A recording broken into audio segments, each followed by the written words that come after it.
안녕하세요. 저는 부산에 거주하는 40대 여성입니다. 지금부터 6년 전쯤 겪은 일인데 정말 아찔하고 끔찍했던 경험입니다.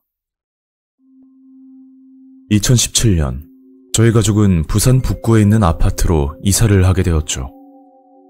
정확한 위치는 말씀드리지 못하지만 바로 뒤에 산길이 있을 만큼 꽤나 높은 곳에 위치한 아파트였습니다. 그런 입지 조건 때문에 공기는 굉장히 좋았지만 단점도 꽤나 많았었죠. 그중 한 가지가 교통 문제였는데 자차가 없으면 한참을 걸어 내려가야 버스 정류장이 나오는 위치였습니다. 참고로 그 당시 저는 초등학생 3학년 딸을 둔 워킹맘이었으며 남편은 울산에서 직장을 다니고 있을 때였죠. 그렇게 남편과 주말 부부 생활을 하다 보니 아이가 혼자 지내는 시간이 많았고 제가 종일 일을 하는 건 아니지만 가끔가다 퇴근이 늦어질 때면 바로 옆집에 살고 있는 옥순 언니에게 아이를 부탁하곤 했었습니다.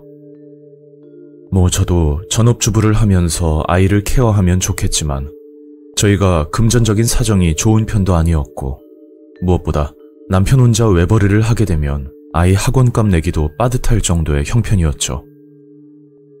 그리고 그날 퇴근이 늦어질 것 같아 언니에게 부탁을 하게 됐고 저녁 7시가 조금 넘은 시간에 퇴근을 하자마자 곧장 옥순 언니네로 향했습니다.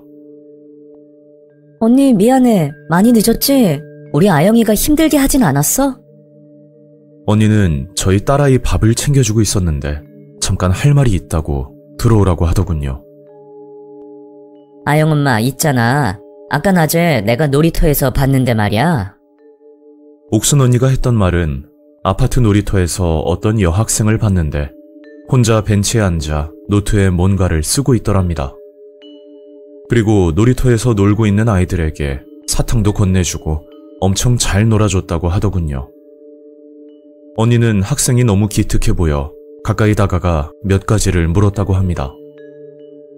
학생, 처음 보는 얼굴이네. 우리 아파트 주민이야? 그랬더니 아파트 주민은 아닌데 아이들이 노는 모습이 귀여워서 가끔 들린다고 하더라고요. 그렇게 대화를 하면서 알게 된 건 본인은 부산대 학생인데 학원 한 번 다니지 않고 대학을 들어갔고 현재는 용돈벌이도 할 겸 과외 알바를 하고 있다는 겁니다. 부산에 거주하는 분들은 잘 아시겠지만 부산에서 제일 알아주는 곳이 부산대학교라 그 말을 듣고 언니는 갑자기 생각이 많아졌다고 하더군요. 그게 옥순 언니에게 중학생 자녀가 하나 있었는데 최근 들어 성적이 많이 떨어져 과외를 생각하고 있었답니다. 그래서 그 여학생에게 부탁을 하려고 했지만 초면에다 신분도 명확하지 않은 사람을 집에 들이는 게 불안해서 더 이상 그 얘기는 하지 않고 집으로 들어왔다는 말이었죠. 언니 잘했어. 요즘 세상이 얼마나 무서운데 잘 알아보고 결정해. 그렇게 저는 아이를 데리고 집으로 들어왔고 그날 밤은 별탈 없이 지나갔습니다. 그런데 다음 날부터 다른 동에 사는 아주머니들이 점차 나타나기 시작했죠. 저희 아파트 단지에는 놀이터가 3곳이 있었는데 본인 집 앞에 놀이터가 있는데도 굳이 다른 동에 있는 놀이터까지 찾아오더군요. 나중에 알고 보니 옥순 언니가 말했던 여학생을 만나러 왔던 거고 그 소문은 순식간에 퍼지게 되었습니다. 처음에는 왜 그렇게까지 여학생을 만나려고 하는지 이해가 가지 않았지만 들리는 소문을 듣고 나니 저도 모르게 그 여학생을 한 번쯤 만나보고 싶더라고요. 그게 여학생은 장학금까지 받으며 학교를 다니고 있고 그 여학생에게 과외를 받은 아이들은 무조건 성적이 올랐다는 말과 만약 성적이 떨어지면 과외비도 받지 않는다는 그런 소문이 돌고 있었습니다. 입에서 입으로 전해지다 보니 말이 와전되었을 수도 있겠지만 소문만 들었을 때는 충분히 이해가 가는 부분이라 생각했고 솔직히 아이를 키우는 엄마 입장에서 볼 때 욕심이 나지 않는다면 거짓말이겠죠. 그렇게 저희 아파트에 거주하는 아주머니들은 그 여학생이 오기만을 기다렸고 며칠 뒤 말로만 듣던 여학생을 드디어 만나게 되었습니다. 그날은 주말 아침이었고 가족들과 장을 보고 집으로 들어오는데 놀이터 근방에 사람들이 모여있더군요. 가까이 가서 살펴보니 여학생 주변으로 사람들이 몰려 있었고 아주머니들은 음식까지 들고 와 학생에게 건네주고 있었죠. 그런데 학생의 얼굴이 지금 처한 상황이 난처해서 그런지는 모르겠는데 어디가 아픈 사람처럼 핏기가 하나도 없고 창백할 정도로 하얗게 보였습니다. 그렇게 한참 이야기를 들어보니 대부분 과외를 부탁하는 내용들이었고 뭐 특별한 건 보이지 않아서 저는 아이를 데리고 집으로 들어갔죠. 그리고 일주일 뒤 엄청난 사건이 일어났고 저희 아파트 주민들은 다들 충격에 빠지게 되었습니다. 그날은 모처럼 쉬는 날이라 점심을 먹고 난 뒤 옥순 언니와 놀이터에서 이야기를 나누고 있었는데 갑자기 배가 아프더라고요. 언니, 나 잠깐만 집 좀 다녀올게. 아영이 좀 봐줘. 그리고 집으로 들어가 볼일을 보고 간식을 챙겨 나가려는데 옥순 언니에게 전화가 걸려오는 겁니다. 아영 엄마, 정문 경비실 쪽으로 얼른 와. 빨리. 언니의 다급한 목소리를 듣고 서둘러 내려갔더니 정말 큰일 날 뻔했다고 하더군요. 그게 제가 집으로 들어가고 1분 정도 지났나? 놀이터 뒤편에서 갑자기 여학생이 나타나 아영이에게 다가오더랍니다.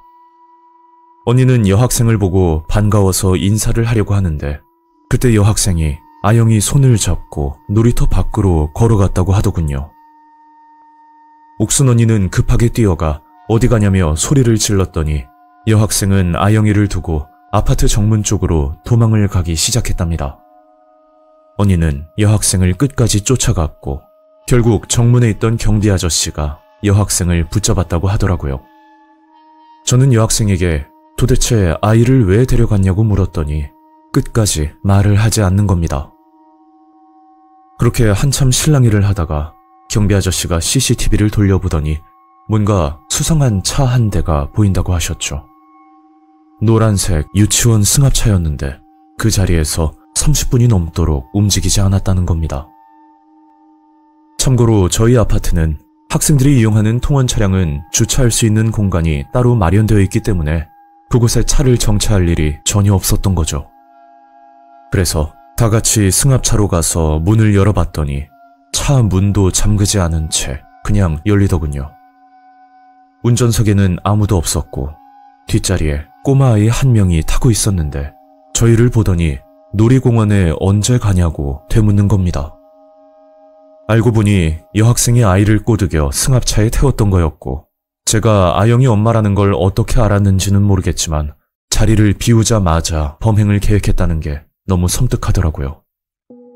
그리고 차에 타고 있던 아이는 앞동에 살고 있던 아이였는데 그 집 엄마는 여학생과 밥까지 먹었던 사이라 별일 없겠지 생각하고 잠깐 한눈을 파는 사이 사라져버렸다는 이야기였습니다. 여학생은 아파트에 거주하는 아주머니들과 대부분 일면식이 있는 사이였고 공부도 잘하고 착실한 이미지라 누구도 의심을 하지 못했던 거죠. 그리고 경비 아저씨는 곧장 관리실에 연락을 하더니 본인들이 처리하겠다고 하더군요.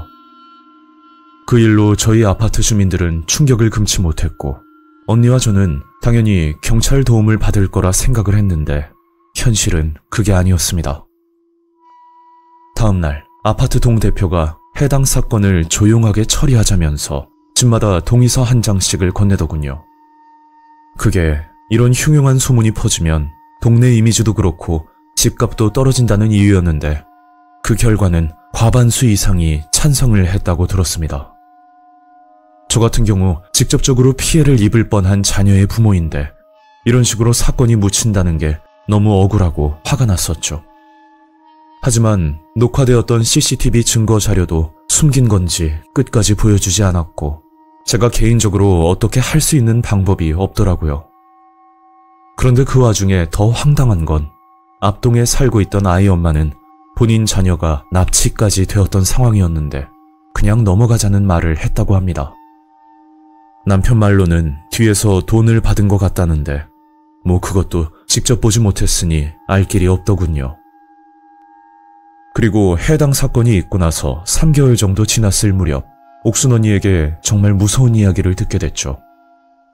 언니도 주변에서 들은 거라 명백한 사실은 아니라고 했지만 여러 사람들 입에서 하나같이 그런 말들이 나오니 이게 사실인지 아니면 소문일 뿐인지 정확한 판단이 서질 않는다는 말이었습니다. 그 말은 여학생 혼자 이런 일을 계획한 게 아니었고 뒤에서 지켜보는 다른 무리가 있었다고 하는데 뭔가 협박을 받아 범죄에 가담을 했다는 말이었죠.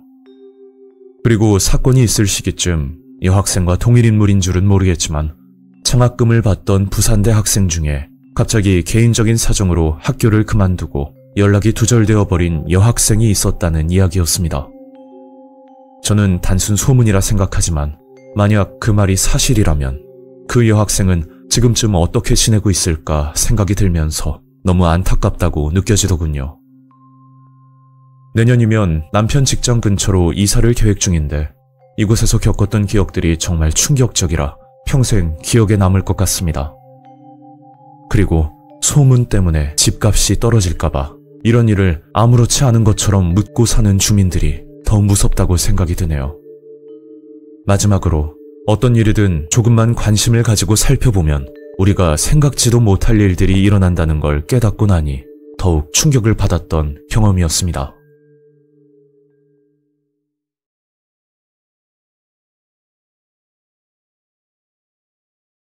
안녕하세요. 저는 대구 상인동에 살고 있는 30대 남성입니다. 이 일은 제가 겪은 일 중에 가장 신기하면서도 어떻게 보면 섬뜩할 수도 있는 경험이었죠. 여러분들도 간혹가다 배달 음식을 시켜 드실 텐데 혹시나 저와 비슷한 일이 생긴다면 한 번 더 확인하고 드셨으면 좋겠습니다. 제가 겪은 일은 지금부터 8개월 전쯤 있었던 일이고 아직도 생생할 만큼 얼마 지나지 않은 사건이죠. 일단 저로 말씀드리자면 저는 직장 근처에 방을 잡고 혼자 살고 있는 지극히 평범한 직장인입니다. 저와 비슷한 분들이 많이 있으시겠지만 혼자 살다 보니 매번 번거로운 집밥보단 배달 음식을 시켜 먹는 날이 비교적 많았었죠. 사건이 시작되었던 그날도 집에서 간단히 음주를 하려는 생각에 닭발을 주문하기로 생각했었습니다. 저희 동네에서 맛있기로 소문난 유명한 닭발집이 있었는데 손님이 워낙 많아 금방 문을 닫는 가게가 하나 있었죠. 다행히 그날은 아직도 영업 중이라 서둘러 주문을 넣고 기다리던 중이었습니다.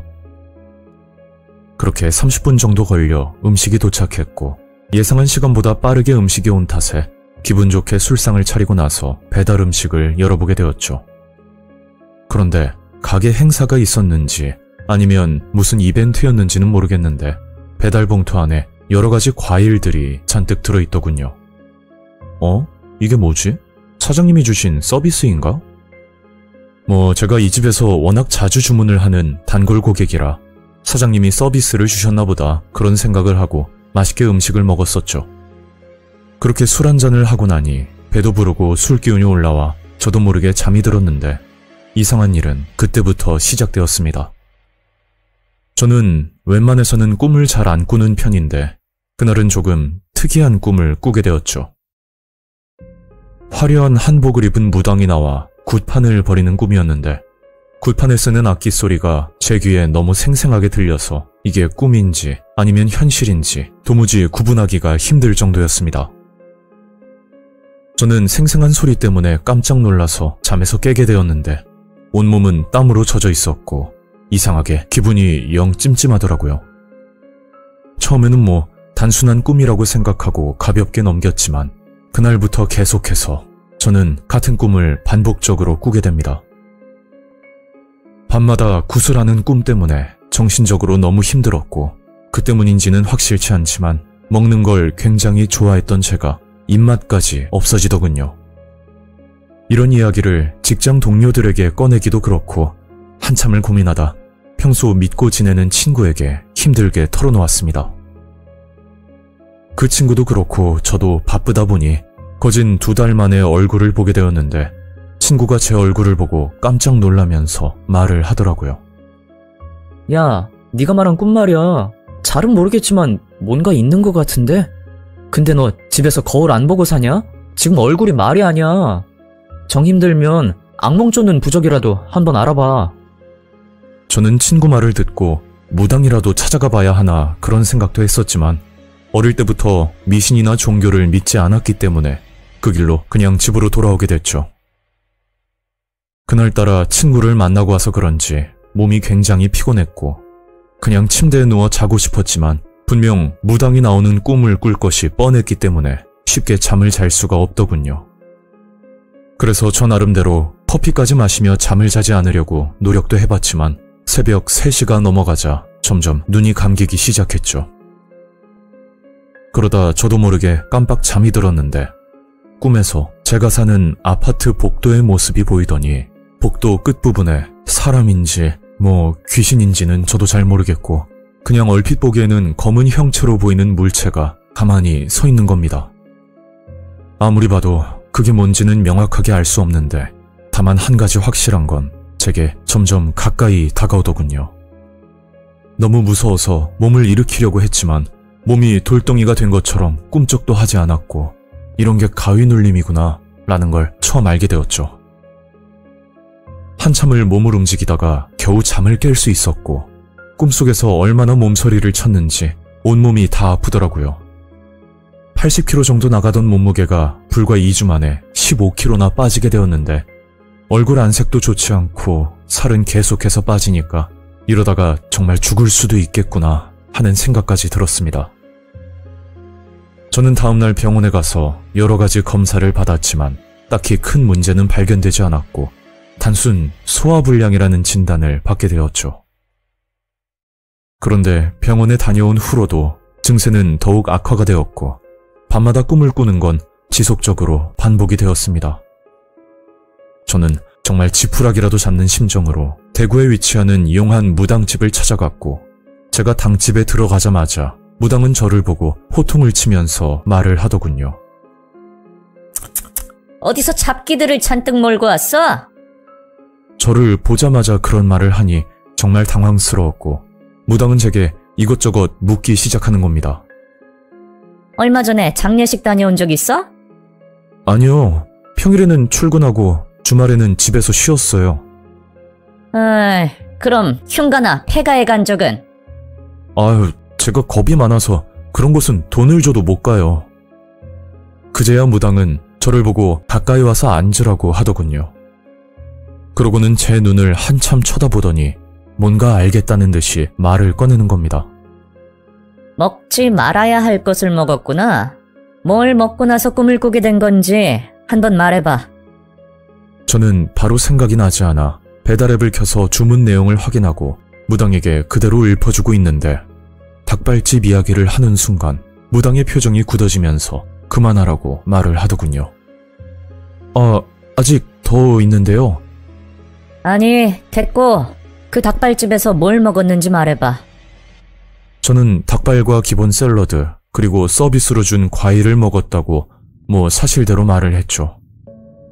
그러자 무당은 닭발집에서 준 과일에 문제가 있다면서 이야기를 하는데 그 닭발집은 평소 서비스가 후한 집이었고 특히나 제가 자주 주문하는 단골집이라 도대체 뭐가 문제냐고 물었습니다. 아주 악한 곳에서 굿판에 쓰인 과일을 준 거야, 이 사람아. 솔직히 믿기 힘든 말이었지만 만약 그게 사실이라면 정말 충격적이었고 제가 자주 주문하던 단골 가게에서 이런 일이 있을 줄은 전혀 상상도 못했던 거죠. 무당은 한숨을 쉬면서 제사를 지내 잡기를 몰아내는 것이 좋겠다고 말을 했고 저는 속는 셈치고 무당을 따라 제사를 치르게 되었습니다. 그렇게 모든 과정을 끝내고 집으로 돌아왔고 신기하게도 그날 밤은 아무 꿈을 꾸지 않고 정말 개운하게 잠을 잘 수가 있었죠. 그리고 그날 제가 주문했던 닭발집에 전화를 걸어 과일에 대해서 물었더니 닭발집 사장님은 아무것도 모른다는 태도를 취하면서 말을 돌리는 겁니다. 아니, 과일에 무슨 문제라도 있었습니까?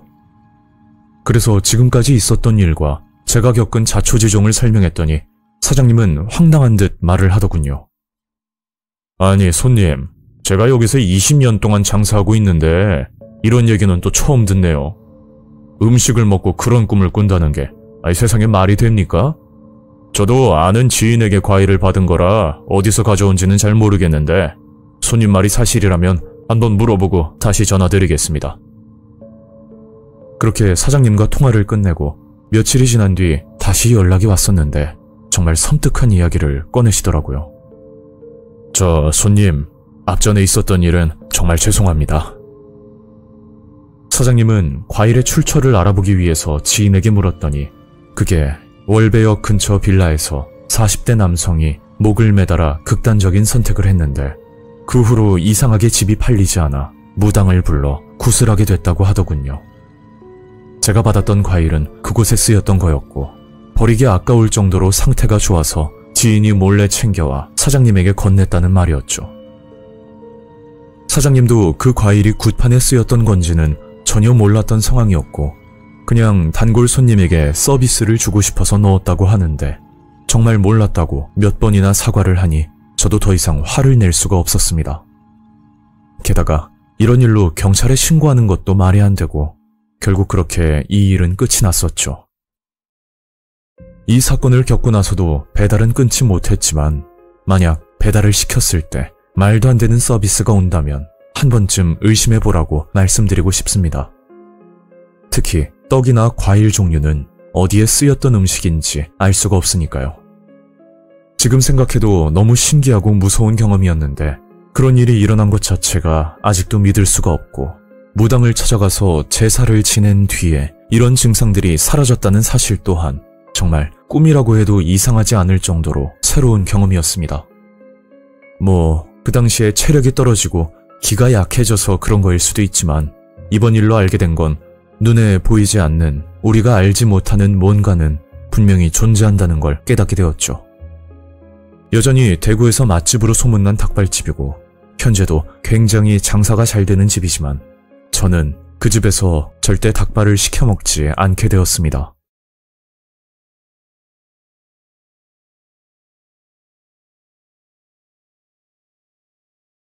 안녕하세요. 저는 서울에 살고 있는 30대 남성입니다. 이건 제가 겪은 실제 내용이며 그날 일만 생각하면 너무 소름이 돋고 트라우마까지 생길 정도로 무서운 경험이었죠. 지금부터 8년 전, 제가 20대 중반일 때 겪은 일입니다. 그 당시 취업을 준비하던 중이었는데 좋게 말해서 취업 준비생이지 집에서 놀고 먹는 백수였기 때문에 하루하루 부모님 눈치만 보고 살고 있을 때였습니다. 매번 이력서를 넣어봐도 취업은 쉽지 않았고 거기다 어머니의 잔소리까지 정말 자존감이 바닥까지 내려갔었죠. 그런 생활을 보내고 있던 중 친구에게 연락 한 통을 받게 됩니다. 이 친구로 말하자면 대학교 때 알게 된 친구인데 학교를 다니면서 등록금까지 마련할 정도로 생활력이 굉장히 강한 친구였습니다. 잘 지냈냐? 야, 너 사람 놀리냐? 잘 지내긴. 취직이 안 돼서 미치겠다. 이런 일상 대화를 하다가 갑자기 친구가 얼굴이나 보자고 말을 하더라고요. 에이, 다음에 시간 되면 보자. 안 그래도 집에서 놀고 먹는 와중에 부모님 눈치도 보일 뿐더러 거기다 돈도 없어서 매번 얻어먹는 것도 사람 도리가 아닌 것 같아 일부러 약속을 피했죠. 그렇게 친구가 만나자고 할 때마다 제가 계속 거절을 하니까 친구가 답답한 마음에 집으로 찾아왔던 적이 있었는데 그 일이 사건의 계기가 되었습니다. 집에만 있으면 취직이 되냐? 나 믿고 일주일만 일하러 가자. 어때? 그 말은 전남 해남 쪽에 마늘밭이 있는데 일손이 부족해서 사람을 급히 구하는 중이라 거기서 알바를 해보지 않겠냐는 말을 하더군요. 해남? 너 잘못 먹었냐? 거기까지 거리가 얼만데. 그리고 너 농산일 해봤냐? 그러니까 친구가 솔깃한 제안을 하던데 그게 아는 지인이 소개해준 곳이라 힘든 농산일은 외국인이 하고 저희는 단순 포장일만 하면 된다는 겁니다. 일도 일이지만 생각보다 많은 일당을 준다는 말에 흔들리기 시작했는데 그 당시 하루 14만 5천 원이면 엄청난 고단가였고 거기다 숙식까지 제공을 해준다니 저도 모르게 구미가 당기더군요. 서울에서 거리가 먼 게 한 가지 흠이었지만 오랜만에 시골에 가서 좋은 공기도 쐬고 여러 가지 생각 정리도 할 겸 친구 제안에 동의를 하게 되었습니다. 일단 집에서 놀고 먹는 생활보다 나을 거라 확신했으니까요. 다음날 부모님께 상황을 말씀드렸고 막상 일을 하러 간다니까 걱정을 많이 하시더군요. 그렇게 며칠 뒤 저희는 오전 일찍 해남으로 출발하게 되었는데 긴 시간 동안 버스에서 이야기를 나누다 잠이 들었고 잠시 후 눈을 떠보니 해남 종합터미널에 다 와가는 걸 알 수 있었습니다. 친구는 버스에서 내리자마자 어디론가 전화를 걸었고 저희들은 터미널 입구 근방에서 기다리고 있었는데 10분 정도 지나 트럭 한 대가 저희 앞에 정차를 하더군요. 트럭 안에 50대 정도로 보이는 아저씨가 운전을 하고 있었고 창문을 열더니 한참을 쳐다보는 겁니다. 자, 어디 보자. 김민수, 박우찬, 맞지? 아저씨는 마늘밭 주인이라고 했고 일이 바쁘니까 얼른 차에 타라고 했죠. 야, 니들 그렇게 비실비실해가지고 밭일이나 할 수 있겠어? 아저씨, 저희는 포장 업무만 한다고 들었는데요? 그러자 아저씨는 그게 무슨 소리냐고 덜컥 화를 냈고 그때 친구를 쳐다봤더니 창문만 보고 아무 말도 하지 않길래 그제야 친구에게 속았다는 걸 알게 되었습니다. 뭐 속은 건 열이 받지만 어차피 전부 사람이 하는 일이니까 못할 건 없다고 생각을 했고 대략 15분 정도 걸려 옥천면에 있는 시골 마을에 도착을 하게 됐죠. 저희가 도착했을 때쯤 이미 작업은 한창이었고 아저씨는 마늘밭 옆에 있는 컨테이너 박스를 가리키며 말을 하더군요. 너희들 지금부터 일해야 되니까 일단 저기서 작업복부터 갈아입고 나와. 그리고 휴대폰이랑 지갑은 가방에 잘 넣어두고. 아저씨 말을 듣고 컨테이너 문을 열었는데 숨이 턱 막힐 정도로 쾌쾌한 악취가 진동을 하는 겁니다. 바닥에는 지저분한 침구류와 그리고 얼마나 청소를 안 했는지 천장에 거미줄까지 보이더라고요. 야, 설마 여기서 숙식하는 건 아니겠지? 친구도 적지 않게 당황한 모습이었고 순간 괜히 왔나 하는 생각까지 들었습니다. 그때 컨테이너 문을 열고 아저씨가 들어오더니 어라? 아직도 안 갈아입었네. 니들 첫날부터 잔머리 굴리는 거야 뭐야? 처음이라 뭘 모르나 본데 우리 일은 열흘 안에 못 끝내면 상품 가치가 떨어져서 팔지도 못해. 아저씨의 호통에 서둘러 옷을 갈아입고 나왔고 곧장 마늘밭으로 가서 일을 하게 됐죠. 저희를 포함한 일꾼은 10명 정도 있었는데 저는 아주머니들이 마늘을 캐면 그걸 검은색 바구니에 담는 작업을 하게 됐고 친구는 다른 곳으로 가서 힘을 쓰는 일을 해야 한다고 들었습니다. 보통 오전 7시에 시작해서 오후 4시나 5시쯤 작업이 끝이 나는데 저희는 11시 정도에 일을 시작했기 때문에 새참 시간을 제외하고 5시간 정도만 일을 하면 그날은 마무리가 되는 거였죠. 이런 일이 익숙하지 않다 보니 일은 굉장히 힘들었고 고작 반나절 일을 했을 뿐인데 온몸이 녹초가 되는 기분이었습니다. 아주머니들은 퇴근 시간에 맞춰 각자 댁으로 돌아가셨고 친구와 저는 반나절 만에 컨테이너 앞에서 다시 만나게 됐죠. 오늘 어땠냐? 할만했냐? 말도 마. 죽는 줄 알았다니까. 택배 상하차보다 이게 더 힘들더라. 야, 그냥 아저씨한테 말하고 내일 집에 가자. 저희는 한참을 고민하다가 날이 밝으면 집으로 가기로 결정했고 짐을 꺼내려고 컨테이너 문으로 다가갔더니 아까 보지 못했던 큰 자물쇠 하나가 달려있더군요. 뭐 개인 소지품이 있으니 아저씨가 잠가 놓았나 보다 생각했고 저희는 아저씨가 올 때까지 컨테이너 앞에서 한참을 기다리고 있었습니다. 그때 남자 2명이 천천히 걸어왔고 나중에 알고 보니 좀 전 마늘밭에서 같이 일을 했던 외국인 일꾼들이었죠. 저 한국말 할 줄 아세요? 그러자 저를 한번 쳐다보더니 말을 하기 시작하는데 생각보다 한국말을 잘해서 깜짝 놀랐고 이야기를 듣다 보니 안쓰럽다는 생각까지 들더군요. 대략 요점만 말하자면 사장 말 안 들으면 큰일 난다. 돈 벌고 싶으면 시키는 대로 해야 된다. 이런 내용이었는데 주인 아저씨가 얼마나 힘들게 일을 시켰으면 이런 말까지 할까. 안타까우면서도 이렇게 힘든 일을 견뎌내는 게 대단하다고 느껴졌습니다. 그렇게 외국인들과 이야기를 나누고 있던 중 멀리서 트럭 한 대가 보였고 그제야 주인 아저씨를 만날 수 있었죠. 일할 만하지? 하다 보면 적응될 거야. 식사는 우리 집에서 하고 잠은 컨테이너 안에서 자면 돼. 믿기지 않았지만 예상대로 이곳에서 잠을 자야 했고 숙소는 그렇다 치고 비록 반나절이지만 반일이 도저히 적응이 안 돼 일주일 동안 버틸 자신이 없더군요. 아저씨, 정말 죄송한데요. 오늘까지만 하고 내일 집으로 올라가 봐야 될 것 같아요. 그러자 아저씨는 짜증을 내면서 욕을 하는 겁니다. 이것들이 지금 장난하나? 여기가 니들 놀이터야? 너희들 때문에 내가 얼마나 손해를 본지 알아? 아저씨가 하는 말은 아까 저희를 픽업하려고 터미널 앞에 왔을 때 그 틈을 타 외국인 일꾼 한 명이 도망을 갔고 지금까지 일꾼을 찾느라 시간을 낭비했다는 말이었죠. 아니 아저씨, 그게 저희랑 무슨 상관인데요? 친구는 어이가 없어서 아저씨에게 따졌더니 상대하기 귀찮다는 듯한 표정을 지으면서 옆에 서 있던 외국인 일꾼 2명에게 뭔가 지시를 내리는 듯 보였습니다. 그리고 아저씨 말이 끝나자마자 외국인들은 컨테이너 안으로 저희를 끌고 들어갔고 힘이 어찌나 센지 저항해도 소용이 없을 정도였죠.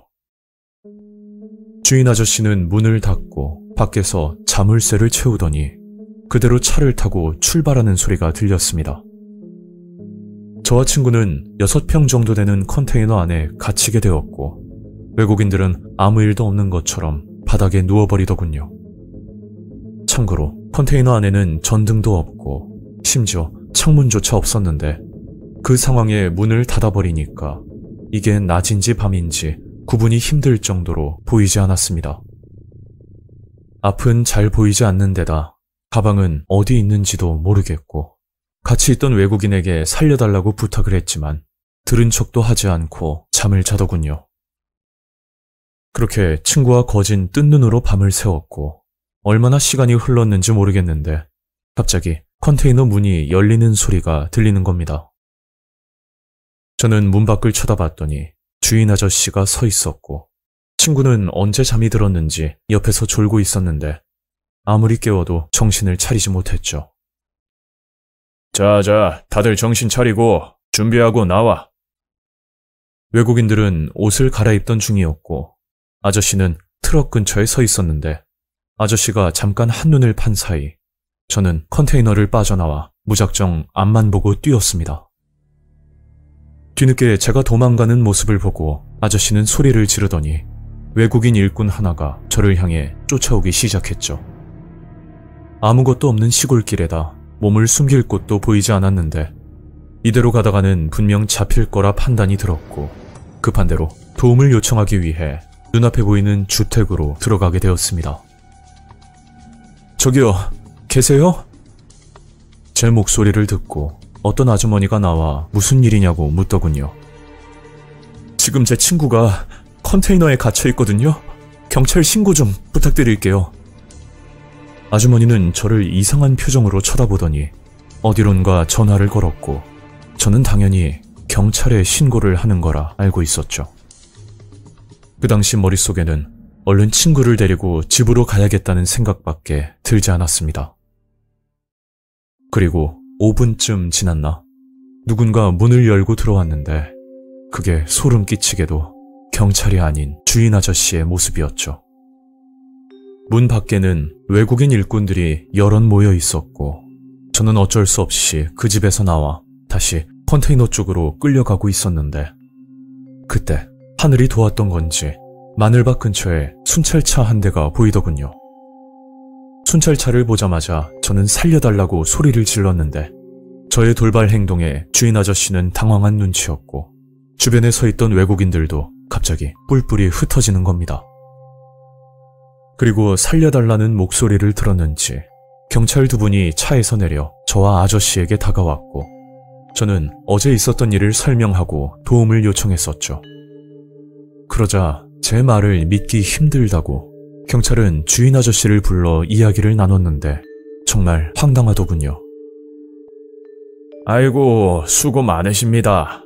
요즘 일손이 딸려서 젊은 애들 알바로 쓰고 있는데 일하기 싫은지 거짓말을 좀 하네요. 아저씨는 태연스럽게 거짓말을 했고 저는 그게 아니라고 하소연을 하던 상황이었죠. 그 와중에 저를 보고 친구가 급히 뛰어왔고 그제야 아저씨는 가방을 찾아 건네주더니 그냥 가보라고 말을 하더군요. 그렇게 순찰차를 타고 터미널까지 무사히 갈 수 있었고 터미널에 도착해서 감사하다는 인사를 하고 내리려고 하는데 경찰분이 이상한 말을 하는 겁니다. 서울에도 좋은 일자리 많으니까 굳이 여기 와서 위험한 일 하지 말고 부모님 말 잘 들어요. 그 말을 들었을 때 뭔가 오싹한 느낌이 들었는데 그게 보통 농산일은 힘든 일이라고 표현을 하잖아요. 근데 경찰분이 했던 말은 위험한 일이라고 하니까 도대체 그 말의 의미가 뭐였는지 아직까지 의문으로 남아 있습니다. 만약 그 상황에 순찰차가 지나가지 않았다면 저희는 강제로 일을 할 수밖에 없었을 것 같고 몰래 도망을 가더라도 금방 잡힐 수밖에 없는 허허벌판에다 주변 분들에게 도움을 요청해도 아무 소용이 없는 곳이라는 생각이 들었죠. 현재는 많이 달라졌겠지만 수상할 정도로 돈을 많이 주거나 아니면 잘 알려지지 않은 외진 곳들은 다시 한번 경각심을 가지고 살펴봐야 할 것 같습니다.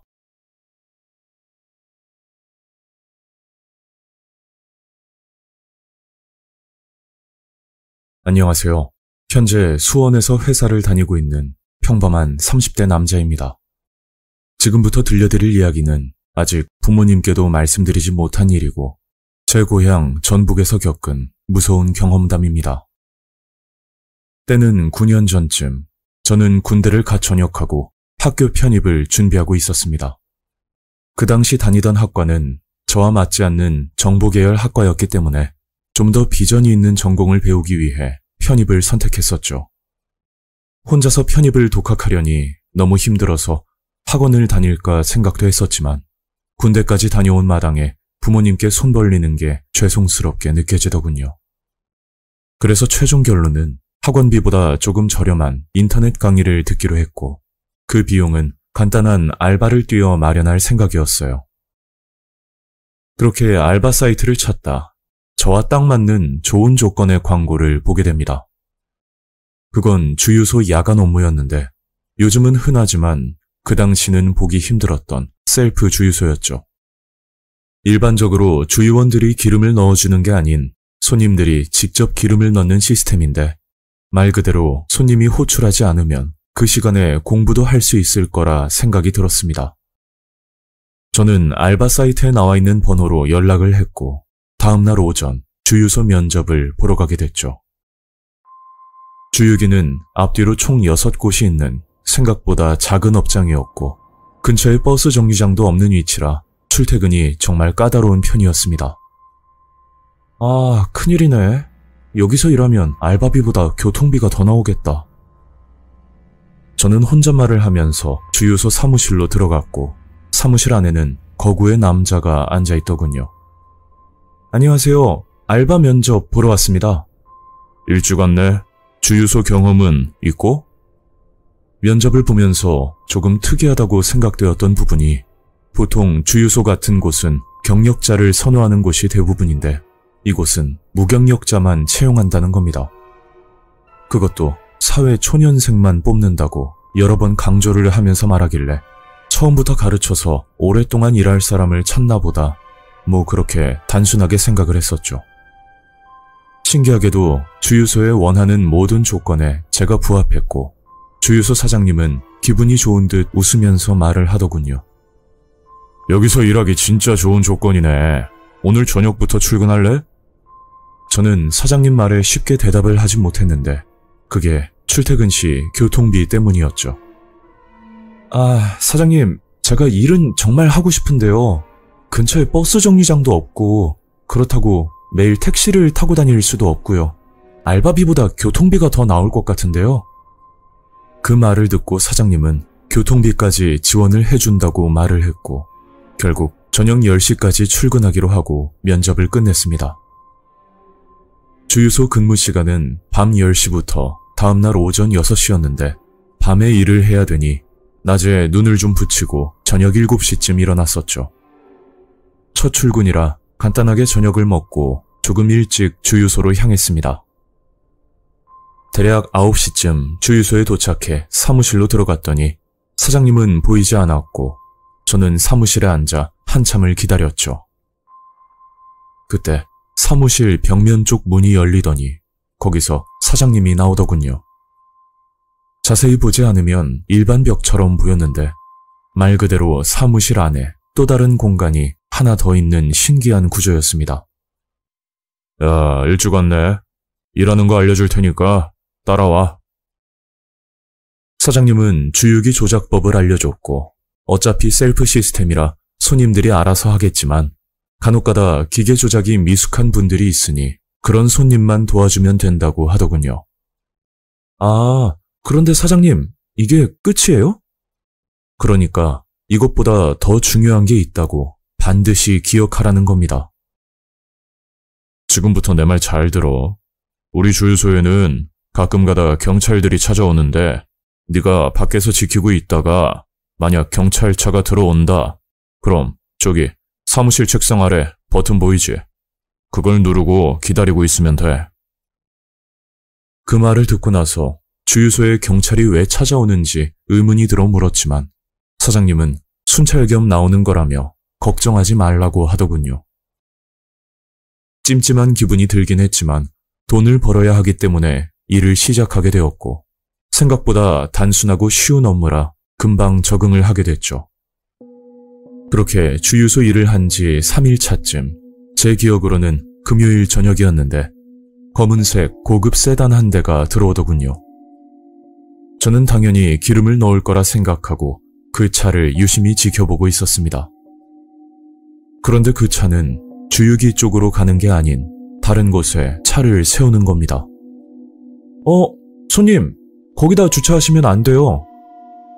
제 말이 끝나기 전에 차에서 남성분 2명, 그리고 여성분 1명이 내렸고 주유소 사무실 쪽으로 걸어왔죠. 그때 갑자기 사장님이 나오더니 그 사람들에게 깍듯이 인사를 하더군요. 아이고, 먼 길 오느라 고생하셨습니다. 이쪽으로 들어오세요. 그 손님들은 사장님과 함께 사무실 안에 있는 벽처럼 생긴 방으로 들어갔고 사장님은 저를 보고 커피를 타오라고 눈치를 주는 겁니다.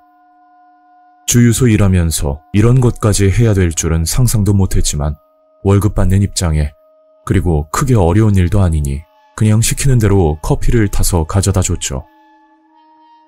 그러니까 커피값이라면서 한 남자에게 10만 원을 받았고 저는 문을 닫고 나왔습니다. 밖에서 볼 때는 이게 벽인지 아니면 문인지 아무튼 이상한 공간처럼 보였는데 막상 들어가서 내부를 보니 그냥 평범한 사무실이었습니다. 긴 테이블이 있고 그 옆으로 의자들이 배치되어 있는 흔하게 볼 수 있는 공간이었죠. 그건 그렇고 커피값으로 10만 원이나 주길래 단순히 돈이 많은 사람들인가 보다 그렇게 생각을 했었습니다. 손님들은 제가 퇴근할 때까지 안에서 뭘 하고 있는지 사무실에서 나오지 않았고 제가 퇴근 시간이 될 때쯤 사장님이 나와 고생했다고 말을 하더군요. 그날 알바는 그렇게 끝이 났고 정확히 일주일 뒤 제게 커피값을 건네던 남자가 다시 찾아왔습니다. 그런데 멤버가 바뀌었는지 앞전에 방문했던 여성분은 보이지 않았고 이번에는 남자 셋이서 사무실 안으로 들어왔죠.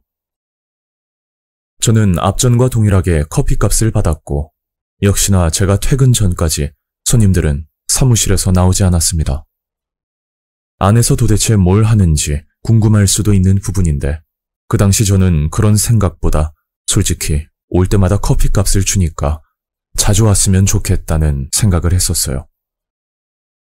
그렇게 한 달을 지켜본 결과 매주 금요일 11시쯤 의문의 손님들이 찾아온다는 걸 알게 됩니다. 그리고 운전을 하던 남자를 제외하고 항상 멤버가 바뀌는 걸 알 수 있었죠. 어느 날은 사장님에게 매주 찾아오는 손님들과 무슨 관계냐고 물었지만 사장님은 우리 주유소 VIP 손님이라고 잘해야 된다는 말만 하더라고요. 그리고 일한 지 2달이 지난 금요일 밤 전혀 예상치 못한 무서운 사건이 일어나게 됩니다. 그날은 평소보다 조금 늦은 시간에 손님들이 찾아왔고 저는 늘 하던 대로 주유소 업무를 보고 있었죠. 그때 시간이 아마도 새벽 2시 정도 됐을 거예요. 주유소 안으로 경찰차 한 대가 들어왔고 경찰차가 들어오면 버튼을 눌러야 한다는 말을 사장님이 항상 강조하셨기 때문에 저는 곧장 책상으로 뛰어가 버튼을 눌렀습니다. 잠시 뒤 경찰 2분이 차에서 내리더니 저를 부르더군요. 아르바이트생인가 보네요. 처음 보는 얼굴이네. 사장님은 어디 계세요? 신기하게도 그 타이밍에 사장님이 나오더니 경찰 2분과 인사를 나눴고 서로 한참 대화를 주고받고 나서 조그만 종이 가방을 경찰에게 건네는 겁니다. 그렇게 아무 일도 없던 것처럼 경찰은 돌아갔고 나이를 먹은 지금은 상자에 든 게 뭔지 추측이 가능하겠지만 그 당시는 제가 순진했던 건지 그냥 별 생각 없이 넘어갔었죠. 경찰차가 떠나고 저는 조용해진 주유소를 지키고 있었는데 새벽 5시가 넘어갈 때쯤 사이렌 소리가 울리면서 119 구급차가 주유소로 들어오는 겁니다. 그리고 구급대원들은 차에서 내려 사무실이 어디냐고 물었고 저는 얼떨결에 사장님과 손님이 있는 방을 안내해줬죠. 그런데 안에서 문을 잠가놨는지 도무지 열리지 않아 결국 절단기로 문을 따고 들어갔는데 방 안에서 이상한 소리가 들리는 겁니다. 방 안을 봤더니 남자 2명이 피를 흘리고 쓰러져 있었고 테이블 위에는 수많은 돈과 화투패가 보이더군요. 곧이어 경찰까지 도착했고 사장님은 스스로 자백을 하는 겁니다. 돈도 없는 새끼들이 어디서 수작을 부리고 있어. 경찰 선생님들, 제가 화가 나서 그랬으니까 얼른 수갑 채우세요. 그리고 사장님은 밖으로 나와 수갑을 차면서 경찰과 대화를 하던데 정말 충격적이고 소름 끼치는 내용이었습니다. 분명 휴대폰이 없었는데 어떻게 신고를 했지? 그냥 겁만 주려고 살살 찔렀는데 그냥 쓰러져 버리네요. 좀 조용히 넘어갈 방법은 없겠습니까? 그러자 경찰은 구급대가 목격해서 상황이 안 좋다고 말을 했던 것 같은데 분명 제가 옆에 있는 걸 알면서도 이런 대화를 나눴던 사실이 지금 생각하면 너무 어이가 없습니다. 그렇게 사장님은 경찰차에 올라탔고 저를 보고 말을 건네더군요. 당분간 휴가니까 집에서 푹 쉬고 있어. 다시 오픈하면 연락할게. 그게 사장님의 마지막 모습이었고 그날이 주유소 마지막 알바였던 거죠. 지금 와서 생각해보면 사무실 안에서는 불법 도박이 이루어졌던 거고 돈을 잃게 되자 칼부림까지 일어난 사건인데 잘못했다가는 저도 공범으로 구속까지 될 수 있었으니 정말 아찔하다는 생각이 들었습니다. 주유소 알바를 가장한 도박장 망을 봐주기 위해 사람을 모집했던 것 같은데 사회 초년생 그리고 무경력자만 모집한다는 이유가 이런 범죄 행위 때문에 그랬던 건지도 모르겠네요. 사건이 일어난 주유소는 5년 전만 해도 휴업 중이라고 돼 있었지만 최근에는 철거하고 다른 건물이 생겼더군요. 시간이 꽤 흘렀어도 잊지 못할 기억으로 남아있고 정말 큰 경험했다고 생각하며 살고 있습니다.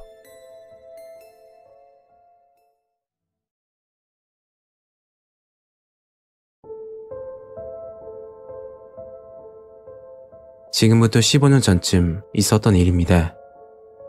믿기 힘들겠지만 너무 무서웠던 경험이라 잊을 수가 없네요. 그 당시 30대 후반 건설회사의 현장직으로 일을 하고 있었습니다. 이 일을 하기 전 조그만 사업을 했는데 장사가 되지 않아 결국 문을 닫게 되었죠. 어린 나이도 아니고 경력도 부족했기 때문에 갈 만한 곳은 몸을 쓰는 현장직이 유일했습니다. 살면서 이런 일은 처음 해보는 거라 많이 서툴고 실수가 잦아 현장에 있는 작업 관리자에게 욕을 많이 먹었죠. 마음 같아선 그만두고 싶었지만 사업 실패로 인한 빚 때문에 힘들어도 참고 지냈습니다. 사람은 적응하는 동물이라고 반년간 일을 하다 보니 점차 숙달이 되더군요. 사업 실패를 하고 나서 친구나 지인, 누구도 만나지 않고 일만 했는데 반년 정도 하다 보니 조금 숨통이 트이기 시작했습니다. 그래서 그때쯤 군생할 때 알게 된 친구를 만나기로 했죠. 딱히 어떤 이유가 있어서 만난 건 아니고 세상 사는 이야기도 하고 얼굴도 보려던 참이었습니다. 근처 횟집에서 소주 한잔하면서 이야기를 나눴는데 친구는 보험회사 영업직으로 근무한다고 하더군요.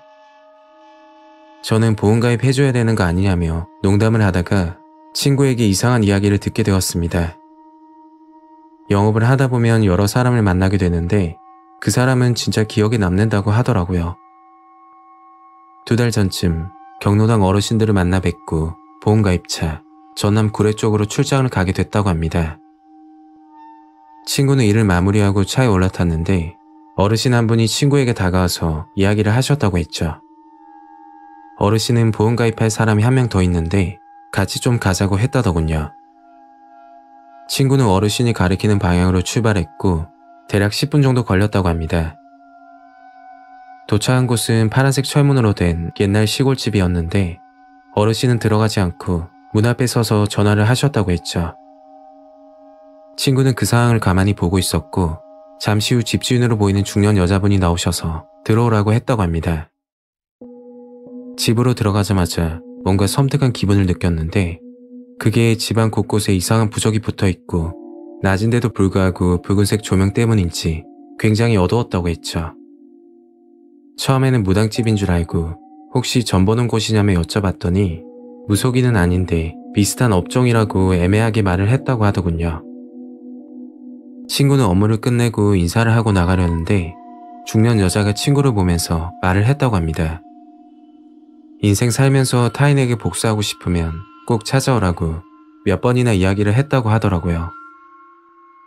보험 영업을 하면서 이런 분은 처음 봤고 집안 분위기부터 충격적이라 기억에 남았다고 이야기를 했습니다.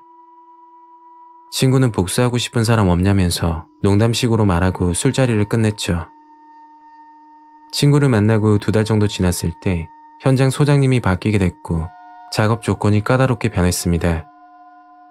기본적인 출퇴근 시간부터 변경됐고 작업 물량도 엄청나게 늘어나게 되었죠. 같이 일하는 분 중 현장에서 최고 고참 형님이 계셨는데 나이는 지긋하게 드셨지만 힘도 좋으시고 일을 정말 잘하시는 분이 있었습니다. 평소 실수가 거의 없는 분인데 그날 작업을 하다 실수를 하셨고 계획된 작업 시간이 늘어나게 되었죠. 그때 아들뻘로 보이는 현장 반장이 와서 반말로 욕을 하는데 형님이 죄송하다고 몇 차례 이야기했지만 입에 담지 못할 욕을 하더라고요. 그것도 주변 사람들이 다 있는 데서 욕을 하니까 듣는 사람도 민망하고 도저히 안 되겠다 싶어 한마디 했습니다. 책임지고 마무리할 테니까 욕 좀 그만하시면 안 되냐고 했더니 저를 불러서 족장 설치팀으로 가라고 하더군요. 족장 설치는 현장직에서 힘든 업무고 추락 위험이 있어 외국인을 주로 시키는 일인데 반장에게 찍혀 그리로 가게 된 겁니다. 어차피 같은 현장이라 크게 문제는 없었지만 일보다 힘든 건 이유 없는 언어 폭력이었죠. 반장은 유독 저에게 힘든 일을 시키고 시비를 걸었습니다. 모른 척하고 넘기려고 했지만 정신적으로 너무 힘이 들더군요. 정말 그만두고 싶었지만 다른 현장으로 간다고 해도 바로 취업을 할 수 있는 것도 아니고 최소 일주일은 일을 못하기 때문에 쉽게 결정을 내리지 못했죠. 그 시기에 스트레스를 너무 받아서 그런지 탈모까지 생길 정도였고 사람이 얼마나 싫었으면 죽을 병이라도 걸렸으면 좋겠다는 극단적인 생각까지 했습니다. 그러다 문득 보험하던 친구의 말이 생각이 났고 평소 미신 같은 건 믿지 않는 편이지만 지푸라기라도 잡는 심정으로 친구에게 연락했습니다. 그리고 전남 주례로 내려가게 됐죠. 시골집이 모여있는 동네였고 한참 걸어가다 파란색 대문을 보고 여기다 싶었습니다. 초인종은 오래전에 고장난 건지 눌러도 응답이 없었고 저는 철문을 두드리면서 문 앞에 서 있었죠. 집 안에 사람이 없는지 한참을 기다려도 인기척이 없었고 헛걸음했다 생각하고 그냥 돌아가려는데 맞은편 집에서 할아버지 한 분이 나오시더군요. 뭐 때문에 왔냐고 물으시길래 파란색 대문을 가리키며 여기 살고 있는 주인을 만나러 왔다 대답했죠. 할아버지는 어디론가 전화를 걸었고 잠시 후 파란색 대문이 열리면서 친구가 말한 중년 여자가 나오더군요. 그리고 아무것도 묻지 않고 그냥 들어오라고 했습니다. 친구에게 들은 대로 조명 때문에 낮인지 밤인지 구분이 힘들 정도였고 집안 곳곳에 부적이 여러 개 붙어 있더라고요. 중년 여자는 저를 보고 누가 소개해줬냐면서 물었고 저는 사항을 설명했습니다. 제 이야기를 듣고 좋은 방법이 있다고 하면서 책상 서랍에서 지푸라기로 만든 인형을 꺼내는 거였죠. 그걸 보고 나서 어이가 없었지만 속는 셈 치고 지켜보기로 했습니다. 지푸라기 인형에 혼을 집어넣으면 저주가 가능하다고 황당한 말을 하더라고요. 누구를 저주하고 싶냐고 묻길래 작업반장 이야기를 꺼냈고 중년 여자는 인형의 바늘을 꽂고 혼잣말을 시작했죠. 그리고 마지막으로 저주 대행을 진행하려면 돈이 필요하다고 이야기를 하던데 후불제로 이루어지고 효과가 있으면 입금하라고 하더군요. 그 당시 100만 원이라고 했으니 지금으로 따지면 직장인 한 달 월급 정도 되는 금액이었습니다. 돈도 돈이지만 그냥 미신이라고 생각했고 후불제에다 무슨 일이 생기겠냐며 안일하게 생각했죠. 그리고 제가 일하는 위치, 반장 이름과 사진을 보여달라고 하고서 이야기를 끝냈습니다. 그 집을 빠져나오면서 상담을 했던 탓인지 답답한 게 조금은 풀리더군요. 그리고 정확히 일주일이 지났을 때 사건이 터졌습니다. 작업반장이 집으로 가다 묻지마 폭행을 당했다고 하는데 전치 4주 부상을 입었다고 하더라고요. 그때 기분은 정말 찝찝하고 이상했습니다. 한 달이 지나 반장이 출근했고 우연히 이야기를 듣게 되었죠. 묻지마 폭행을 당하고 나서 경찰에 신고했는데 범인은 외국 사람이라고 했다더군요. 그런데 이미 출국을 해버려서 수사에 어려움을 겪고 있다는 그런 이야기였습니다. 우연인지 모르겠지만 제가 그곳에 다녀오고 그런 일이 발생한 게 정말 섬뜩하다는 생각이 들었죠.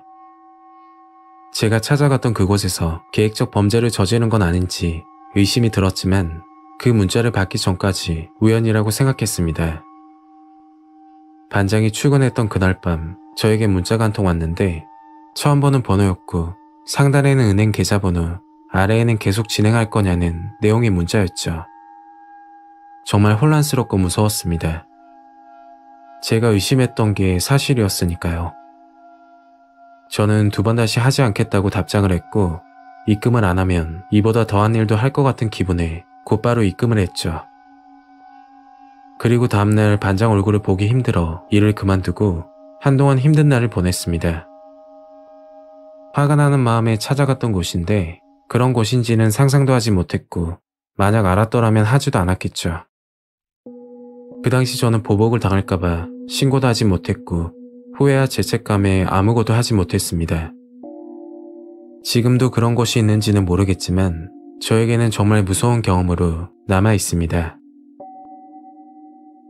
오늘 이야기는 여기까지입니다.